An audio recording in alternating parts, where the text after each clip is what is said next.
Satu, sahabatku, teman-temanku dimanapun Anda berada, lagi-lagi dan lagi beberapa kali kejadian yang terus terjadi, yaitu orang yang dianggap tidak dikenal menyerang Ustadz.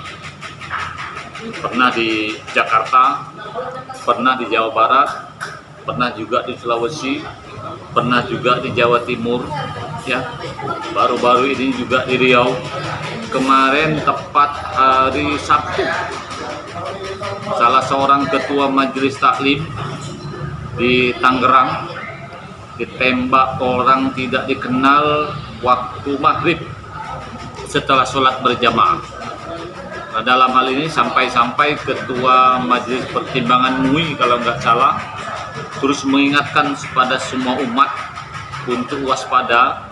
Nah, yang terbaru di daerah tempat saya tinggal, yaitu di Kota Batam, sahabat saya Buya Chaniago, ini teman saya sebenarnya, teman hari-hari sama sebagai mubalik atau sebagai penceramah, juga diserang yang katanya orang tidak dikenal hari ini, artinya hari Senin di Masjid Baitul Sakur Jodoh, ketika sedang mengisi pengajian atau majelis taklim sekitar jam 10 pagi.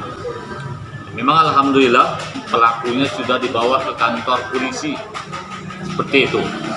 Cuman saya juga dapat informasi dari media, karena ditanya-tanya oleh polisi, diinterogasi, cara ngomongnya tidak jelas, kemungkinan juga dianggap orang gila. Nah, orang gila ini yang perlu kita garis bawahi.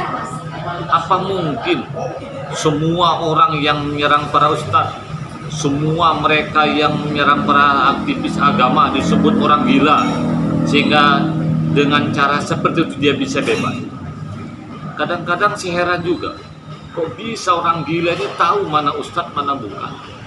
Kok bisa orang gila ini tahu mana si A mana si B? Sasarannya seperti itu, atau gila settingan atau memang gila betulan? Oleh karena itu, saya mungkin atas nama Ketua Persatuan Mubalik Provinsi Kepulauan Riau atau juga sebagai Ketua Penyuluh Agama Islam Fungsional Kementerian Agama atau sebagai aktivis yang dikatakan orang ustadz juga, saya ingin menyampaikan beberapa hal. Satu, saya ingin mengucapkan terima kasih khususnya kejadian tadi pagi kepada para anggota majelis taklim dan semua pihak yang terkait yang melindungi, yang bersikap cepat dan tegas melakukan tindakan penangkapan kepada mereka yang melakukan penyerangan Ustadz Buya Chaniago. Itu satu. Yang kedua, saya juga mengucapkan terima kasih kepada semua ormas Islam yang telah menyatakan sikap mengutuk dan meminta kepada penegak hukum agar diproses dengan seadil-adilnya, tidak sekedar kemudian ditangkap, disebut orang gila, kemudian dilepas. Kemudian yang ketiga, saya juga ingin mengucapkan terima kasih juga kepada Majelis Ulama Indonesia Kota Batam yang telah menyatakan sikap. Kalau saya baca dari pernyataan, setidak-tidaknya ada 3 poin. Yang pertama, ya, bahwa mengutuk keras tindakan yang dilakukan oleh orang yang tak dikenal itu. Kemudian yang kedua, meminta hukum menegakkan peraturan yang berlaku, bukan sekedar dibebaskan. Yang ketiga, meminta semua kita waspada agar kejadian serupa tidak terulang lagi. Dan saya juga mengucapkan terima kasih kepada semua umat Islam dan umat yang beragama yang tidak suka dengan kekerasan di Kota Batam dan sekitarnya, karena saya lihat di Facebook, karena saya lihat di media sosial, semuanya mengutuk tindakan biadab itu. Nah, oleh karena itu saya ingin juga menyampaikan kepada penegak hukum, kurang apa lagi sebenarnya? Bolak-balik para ustadz ini diserang, entah di Jawa, entah di Sumatera, termasuk hari ini Kota Batam. Jangan mudah-mudah gara-gara ngomong lantur disebut gila kemudian dilepas. Maka saya ingin juga sampaikan kepada para penegak hukum, 2 saja. 1, tegakkan hukum dengan seadil-adilnya. Kalau memang tidak ditegakkan, Pak, kejadian seperti ini nanti akan terus berulang. Saya setidaknya membawahi sekitar 5.000 mubalik seprovinsi Kepulauan Riau total. Begitu juga penyuluhnya, karena mubalik juga belum juga mubalik yang tidak tercatat. Ya, tolong itu tegakkan hukum itu dengan seadil-adilnya. Yang kedua Pak, dampaknya kalau tidak ditegakkan, banyak masyarakat main hakim sendiri Pak. Akhirnya kemungkinan akan terjadi, ya sesama kita terjadi gesekan. Mereka akan melakukan tindakan ke depan. Kalau misalnya ada orang mencelakai ustadz atau mengganggu ustadz, masih syukur kejadian yang di Masjid Baitul Sakur tadi diserahkan kepada aparat keamanan, artinya masyarakat masih percaya. Coba kalau ke depan misalnya Bapak tidak menegakkan hukum, percayalah Pak, masyarakat tidak akan percaya, main hakim sendiri sehingga tidak tahu mana gila, mana pura-pura gila. Oleh karena itu saya minta kepada penegak hukum, ya pilihannya hanya dua saja. Pertama, kalau memang yang bersangkutan itu betul-betul melakukan tindakan, hukum dengan seberat-beratnya.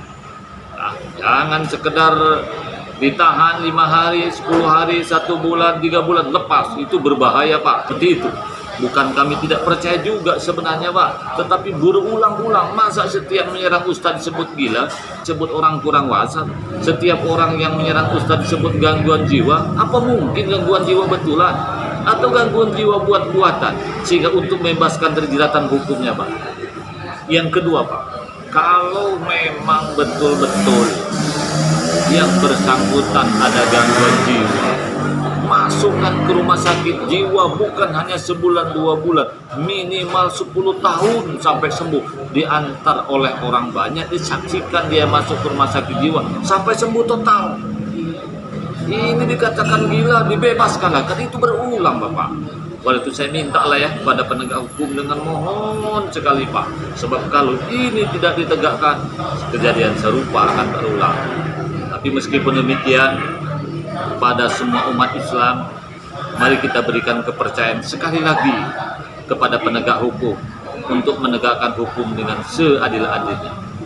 Jangan lupa, sesuai himbauan MUI, kita waspada, khususnya para ustadz, kepada semua orang yang mengundang ustadz, baik majelis taklim makma, termasuk saya yang sering mengisi ya, dan kepada semua yang mengundang, tolong ketika ustadz ceramah, awasi lingkungan sekitar, lingkungannya, baik sebelum ceramah, ketika sedang ceramah, sampai selesai ceramah. Jika perlu, antarkan ustadz itu sampai ke rumahnya masing-masing.